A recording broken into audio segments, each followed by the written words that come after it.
Vaxtı xeyir olsun, hörmətli tamaşaçılar. Ekonomiksin bu həftə yolunun ilk buraxılışını sizə təqdim edirəm. Azərbaycanın sığorta pensiya sistemində yeniliyə imza atılır. Dövlət Sosial Müdafiə Fondu bu sahədə yığım komponentinin tətbiqi və qeyri-dövlət pensiya fondlarının fəaliyyəti ilə bağlı qanunvericiliyin hazırlanmasına başlayıb. Bununla bağlı Avropa tərəfdaşlıq və əməkdaşlıq aləti çərçivəsində yeni Twinning layihəsinin icrasına başlanılıb. Fondun sədri Elman Mehdiyə belə deyib. Onun sözlərinə görə layihənin reallaşdırılması ilə ölkəmizdə dövlət sosial sığortası ilə yanaşı könüllü sosial sığortanın da icrası mümkün olacaq. Bu isə vətəndaşların pensiya təminatının daha da gücləndirilməsinə imkan yaradacaq. Elə 2014-2018-ci illəri əhatə edəcək regional inkişaf proqramı çərçivəsində bölgələrdə iri infrastruktur layihələrinin icrasına başlanılıb. İqtisadiyyat və Sənaye Nazirinin müavini Sahib Məmmədovun sözlərinə görə regionlarda iri sənaye müəssisələri, sənaye parkları, sənaye məhəllələrinin yaradılması prioritet sahələrdəndir. Artıq Sumqayıt Kimya Sənaye Parkı yaradılmışdır, Balaxanı Sənaye Parkı və Pirallahı Yüksək Texnologiyalar Parkı yaradılmışdır və hazırda Mingəçevir və Gəncə şəhərlərində sənaye parklarının yaradılması istiqamətində işlər davam etdirilir. Azərbaycanda istehlak kreditləri üzrə tələblərin sərtləşdirilməsi bankların aktivliyinin keyfiyyətinə müsbət təsir göstərib. Mərkəzi Bankın İdarə Heyətinin sədri müavini Xəqan Abdullayev belə deyib. Onun sözlərinə görə yeni qaydalar xüsusilə bankların riskini azaldıb və iqtisadiyyatın real sektorunun kreditləşməsinə bankların vəsait yönəldilməsi üçün tendensiya yaradıb. Bank rəsmisi kredit portfelində vaxt ötmüş kreditlərinin ümumi həcminin 5-6% təşkil etdiyini də vurğulayıb. İncə xarici xəbərlərə nəzər yetirək, bugün Avropa Birliyinin rəsmilərinin növbədən kənar toplantısı keçiriləcək. Müzakirələrin əsas mövzusu Rusiyaya qarşı yeni sanksiyaların tətbiqi ilə bağlı olacaq. Avropa Birliyi Rusiya ilə bağlı münasibətləri daha da sərtləşdirmək qərarına gəlib. Elə bu səbəbdən bugün Birliyi ölkələrinin rəsmilərinin iştirakı ilə növbədən kənar toplantı keçirilməsi nəzərdə tutulub. Görüş iştirakçılar Rusiyaya qarşı yeni sanksiyaların tətbiqi ilə bağlı fikir mübadiləsi aparacaqlar. Bundan bir qədər öncə böyük yetki ölkələri Cenevre razılaşmasının həyata keçirilməsi üçün heç bir addım atılmadığına görə rəsmi Moskvaya qarşı yeni və daha sərt sanksiyaların tətbiq olunmasına hazır olduqlarını ifadə etmişdilər. Amerika Birləşmiş Ştatları hökuməti isə artıq bugündən etibarən Rusiyaya qarşı yeni maliyyə sanksiyaların tətbiq ediləcəyi barədə məlumat yayıb. Yeni sanksiyalar xüsusi şəxslərə qarşı tətbiq ediləcək. Elə bir kəslərə ki, onlar Rusiya iqtisadiyyatında önəmli rol oynayan şəxslərdir. Xüsusilə energetika və bank sektorlarına nəzər salınacaq. Təbii ki, Rusiya bu qərardan heç də məmnun qalmayacaq. Lakin ümidvaram ki, yeni sanksiyalar öz həlledici təsirini göstərəcək. Yeni sanksiyaların tətbiqi ilə qara siyahıya daha 15 nəfərin adı da əlavə oluna bilər. Həmin şəxslərin Rusiya Prezidenti Vladimir Putinə yaxın adamların olacağı istisna edilmir. Rusiyalı ekspertlər qərb dövlətlərinin sanksiya dalğasının heç bir şəkildə Rusiyanın mövcud vəziyyətinə təsir göstərməyəcəyini bəyan etsələr də, qərb analitiklər isə Rusiyanın maliyyə sektoru üçün artıq həyəcan təbili çalmağın vaxtını yetişdiyini bildiriblər. Sanksiyaların kimlərə və nə dərəcədə tətbiqi isə Avropa Birliyinin bugün keçirilən toplantısından sonra məlum olacaq. Rusiyanın Mərkəzi Bankı isə gözlənilmədən kreditlər üzrə illik əsas faiz dərəcəsini 7,5%-ə qədər artırıb. Mərkəzi Bankın rəhbəri Elvira Nabiullina belə deyib, o bunu siyasi risklərin artdığı məqamda məcburi atılmış qabaqlayıcı addım kimi dəyərləndirib. Siyasi risklər artdıqca valyuta ehtiyatlarının risk göstəricisi də mütənasib şəkildə artır. Biz məcburən qabaqlayıcı tədbirlər görməliyik ki, maliyyə sistemi zərər görməsin. Bank tərəfindən bu istiqamətdə bir sıra qabaqlayıcı tədbirlər planı hazırlanır. Proseslərin gedişatından asılı olaraq planlar işə salınacaq. Polşanın baş naziri Donald Tusk tərəfindən irəli sürülən Vahid Energetika Birliyinin yaradılması təklifi Avropa ölkələri tərəfindən rəğbətlə qarşılanıb. Təklifə ilk dəstək verən isə Almaniya kansleri Angela Merkel olub. Bir müddət əvvəl irəli sürülən müstəqil energetika fondunun yaradılması təklifi tərəfimizdən müsbət qarşılandı və artıq bu istiqamətdə işlər də aparılır. Polşanın baş nazirinin təklif etdiyi energetika birliyi ideyası olduqca vacib və təxirə salınmaz addımdır. Bununla da Avropanın energetika üzrə problemlərini sığortalamaq mümkün ola bilər. Hazırda əsas məsələ layihənin detallarını müzakirə etmək və ən qısa zamanda onun həyata keçirilməsinə nail olmaqdır. 22 illik fasilədən sonra Yaponiyada inflyasiya göstəricisi müsbət impulslar verib. Paytaxt Tokioda istehlakçıların baz indeksi aprel ayında 1%-dən 2,7% qədər artıb. Analitiklər artımın Yaponiya hökumətinin aprelin 1-dən etibarən əlavə dəyər vergisinin 8% qədər artırılması ilə əlaqələndiriblər. Vəziyyətin yaxşılaşmağa doğru getdiyini görən bir sıra şirkətlər işçilərin əmək haqlarını da artırıblar. Amerika Birləşmiş Ştatları Prezidenti Barack Obama'nın Asiya turnesi çərçivəsində Yaponiya səfəri rəsmi Tokionun ümidlərini doğrultmayıb. Aparılan danışıqlarda tərəflər azad ticarət zonasının yaradılması barədə razılığa gələ bilməyiblər. ABŞ tərəfinin şərtlərlə razılaşmaması transaksiyon tərəfdaşlığın təhlükəsini alır. Azad ticarət zonasının yaradılması mümkün olarsa, o zaman Asiya Sakit Okean regionunun 12 dövləti bura daxil olacaq və iri həcmli ticarət dövrəsində iştirak edəcəklər. Ümid edək ki, yaxın gələcəkdə razılıq əldə olunacaq.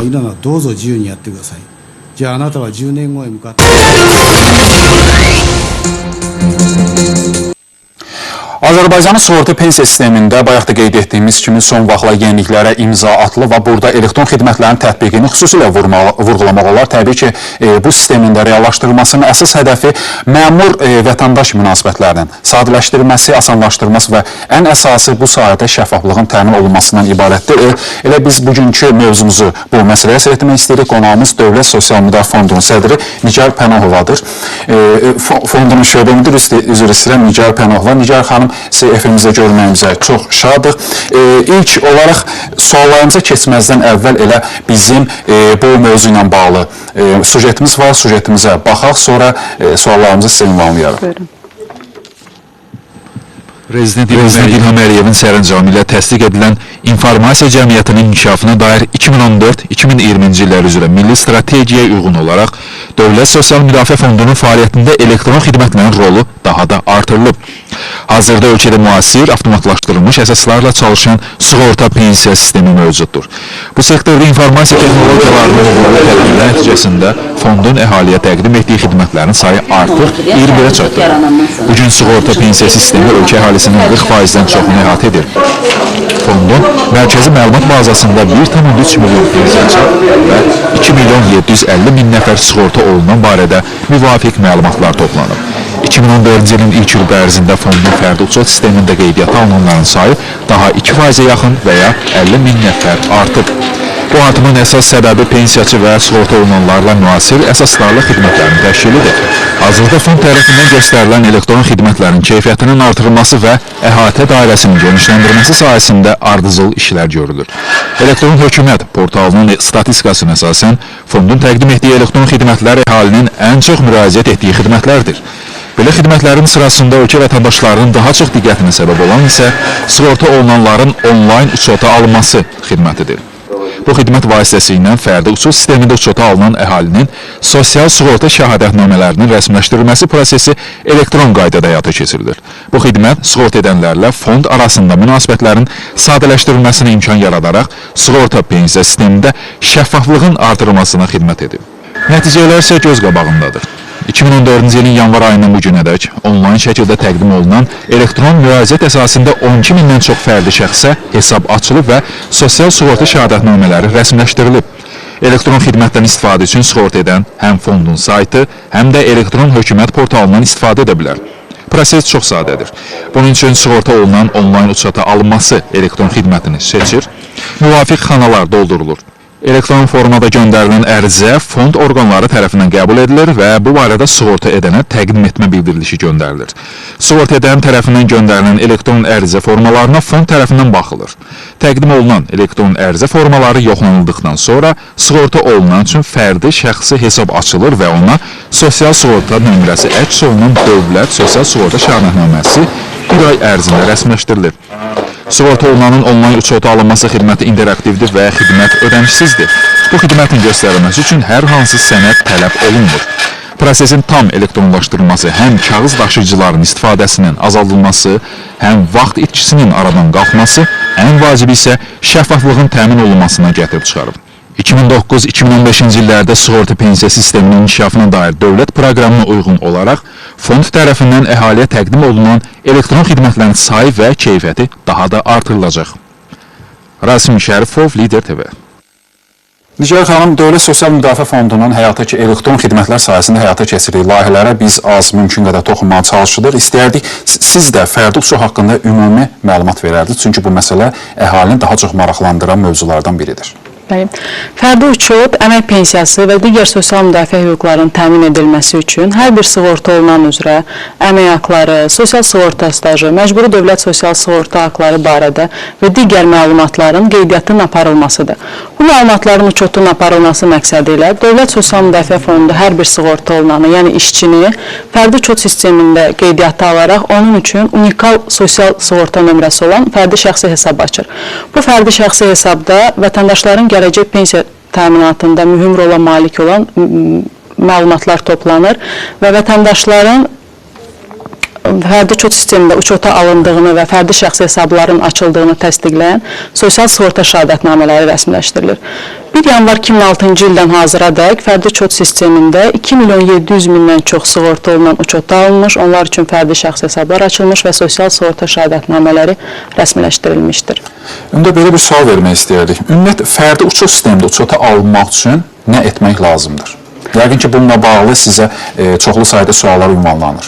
Çox düzgün vurğuladınız. Bəli, deməli, fərdi uçot sistemində uçota alınmaq üçün əmək fəaliyyəti olan sığorta olunanlar öz sığorta edənləri vasitəsilə əmək müqaviləsi bağlandığı gündən etibarən bir ay ərzində öz-özünü sığorta edən şəxslər isə şəxsən Dövlət Sosial Müdafiə Fondunun müvafiq yerli orqanlarına müraciət etməlidirlər. Onu da qeyd edim ki, sujetdə də vurğulandı. Hazırda sığorta olunanların uçota alınması prosesini elektron qaydada sığorta olunanın onlayn uçota alınması xidməti vasitəsilə həyata keçirmək mümkündür. Belə bir sual vermək istəyərdik. Bayaq biz sujetimizə də o məsələyə toxunduq. İstəyərdik daha ətraflı siz məlumat verərdiniz. Sığorta olunanın onlayn uçota alınması xidməti barədə məlumat vermənizi istəyərdik və bununla bağlı hansı sənədlər tələb olunur? Sığorta olunan onlayn uçota xidməti vasitəsilə qeyd olunur kimi sığorta olunanların fərdi uçot sistemində uçota alınması, sosial sığorta şəhadətnamələrinin rəsmiləşdirilməsi elektron qaydada həyata keçirilir. Yəni, sığorta edən öz ofisindən kənara çıxmadan onlayn rejimdə müraciət etməklə sığorta olunanları üçün sosial sığorta şəhadətnamələrini rəsmiləşdirmə imkanına malikdir. 2014-cü ilin yanvarından bugünədək onlayn rejimdə qəbul olunmuş müraciətlər əsasında 13.000-dən çox sığorta olunana fərdi şəxsi hesab açılmışdır. Sığorta edən həm Dövlət Sosial Müdafiə Fondunun saytı, həm elektron hökumət portalı vasitəsilə sığorta olunanın onlayn uçotu xidmətini seçir və müvafiq xanaları dolduraraq sorğu edir. Dövlət Sosial Müdafiə Fondu orqanı tərəfindən, sığorta edən tərəfindən göndərilmiş elektron müraciət qəbul edilir və bu barədə təsdiq etmə elektron bildirişi göndərilir sığorta edənə. Dövlət Sosial Müdafiə Fondu tərəfindən bu ərizə formaları yoxlanıldıqdan sonra fərdi şəxsi hesablar açılır və üzərində sosial sığorta nömrəsi əks olunan sosial sığorta şəhadətnamələri bir ay ərzində rəsmiləşdirilir. Qeyd edim ki, xidmətdən istifadə ödənişsizdir, xidmət interaktivdir və xidmətdən istifadə üçün hər hansı bir sənəd tələb olunmur. Nigar xanım, sizin maraqlı bir elektron xidmətiniz də vardı, onunla bağlı sual vermək istəyərdim. Sığorta olunanlara məlumatların verilməsi. Hansı əhəmiyyətə malikdir bu yeni elektron xidmət? Dövlət Sosial Müdafiə Fondu tərəfindən əhaliyə təqdim olunan elektron xidmətlərdən biri də sığorta olunanlara məlumatların verilməsi elektron xidmətidir. Bu elektron xidməti vasitəsilə Dövlət Sosial Müdafiə Fondunun fərdi uçot sistemində qeydiyyatda olan hər bir sığorta olunan özü üçün məcburi dövlət sosial sığorta haqlarının işə götürən tərəfindən vaxtında və tam məbləğdə ödənilməsinə nəzarət etmə imkanına malikdir. Yəni, sığorta olunan həm fondun saytı, həm elektron hökumət portalı vasitəsilə qeyd etdiyimiz xidməti seçərək işə götürən tərəfindən məcburi dövlət sosial sığorta haqlarının həm aylar üzrə ödənişi, həm də illər üzrə toplanmış öz pensiya kapitalı barədə məlumatı maneəsiz əldə etmə imkanına malikdir. Onu da qeyd edeyim ki, elektron hökumət portalının statistikasına əsasən bu xidmət ötən il ərzində vətəndaşların ən çox müraciət etdiyi elektron xidmətlərdən biridir və inzibati nəzarətin ictimai nəzarətlə, yəni işləyənlərin, işə götürənlər üzərində nəzarətin daha da gücləndirilməsinə xidmət edir. Nigar xanım, siz Dövlət Sosial Müdafiə Fondunun veb saytına nəzər salsaq, orada əhalinin daha çox ünvanladığı suallardan biri də belədir.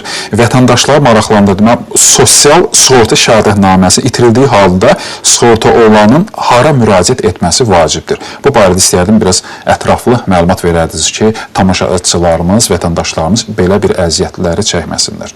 Bu barədə sual, müraciətlər bizə də daxil olur. Əmək fəaliyyəti olan sığorta olunanlar sosial sığorta şəhadətnaməsini itirdikdə, sosial sığorta şəhadətnaməsinin dəyişdirilməsi və ya dublikatına dair ərizə ilə öz sığorta edənlərinə, yəni işə götürənlərinə, işə götürənlər də öz növbəsində qeydiyyatda olduqları Dövlət Sosial Müdafiə Fondunun müvafiq yerli orqanına müraciət etməlidir. Əmək fəaliyyəti olmayan və yaxud özünü sığorta edən şəxslər isə sosial sığorta şəhadətnaməsini itirdikdə, sosial sığorta şəhadətnaməsinin dəyişdirilməsi və dublikatına dair ərizə ilə ilk dəfə fərdi uçot sistemində qeydiyyata alındıqları Dövlət Sosial Müdafiə Fondunun müvafiq yerli orqanına müraciət etməlidirlər. Bu dediyimiz bir neçə biz layihəyə toxunduq, elektron xidmətləri toxunduq, Dövlət Sosial Müdafiə Fondunun reallaşdırdığı. Ümumiyyətlə, hal-hazırda nə qədər belə elektron xidmətin icrası həyata keçirilir? Hazırda Dövlət Sosial Müdafiə Fondu tərəfindən əhaliyə təqdim olunan elektron xidmətlərin sayı 19-a çatdırılmışdı. Belə bir sual vermək istəyərdik. Siz Dövlət Sosial Müdafiə Fondunun bu layihəni icra etməkdən də başqa, həm də bir maarifləndirici tədbirlər həyata keçirilməlidir ki, əhali bu barədə məlumat alsın. Və bununla bağlı sizin hansı layihələri reallaşdırırsınız və yaxud başqa cürdə sual ünvanlamaq olar? Əhali bu sahədə nə dərəcə maariflidirlər? Əhalinin, Azərbaycan Respublikasında sığorta pensiya sisteminin inkişafına dair 2009-2015-ci illər üzrə dövlət proqramına əsasən sığorta pensiya sahəsində həyata keçirilən islahatlarla bağlı əhalinin maarifləndirilməsi ilə kütləvi informasiya vasitələrində müvafiq tədbirlərin görülməsi bəndinə əsasən hazırda Dövlət Sosial Müdafiə Fondu tərəfindən həyata keçirilən elektron xidmətlərlə bağlı müsabiqə elan olunmuşdur. Müsabiqə 1 aprel 2014-cü il tarixdən 1 iyun 2014-cü il tarixləri əhatə edir. Müsabiqəyə qəzet, jurnal, saytlarda çap olunan mətbuatı cəlb etmək istəyirsiniz? Bəli. Analitik məqalələr, televiziya və radioda yayımlanan verilişlər, sujetlər yəni bura daxildir. Mətbuat vasitəsilə dövrü olaraq təbliğat və maarifləndirmə işləri aparılır.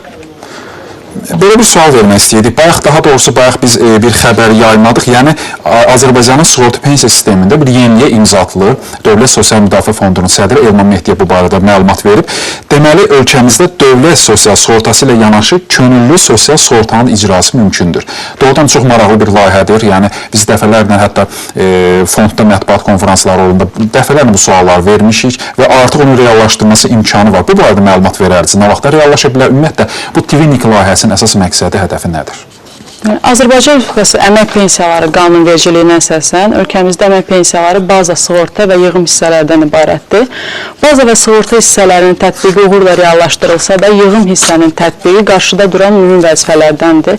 Bu da yığım komponentinin tətbiqi və qeyri-dövlət pensiya fondlarının yaradılması Azərbaycan Respublikasında sığorta pensiya sisteminin inkişafına dair 2009-2015-ci illər üzrə dövlət proqramında mərhələli olaraq həyata keçirilməsi öz əksini tapmışdı.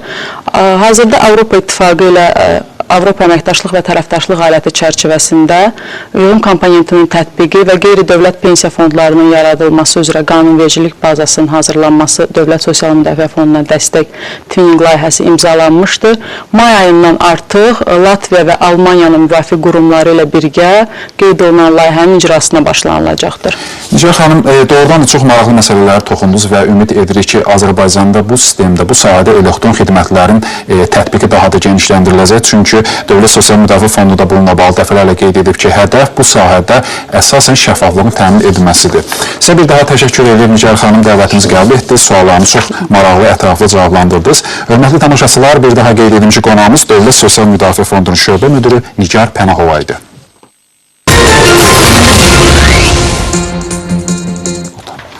Verilişimizi dünya bazarlarında baş verən proseslərlə davam etdirmək istəyirik. Həftənin yeni başlanmasına baxmayaraq dünya birjalarında kifayət qədər dinamika qeydə alınıb. İlk olaraq fond bazarlarına müraciət eləyək.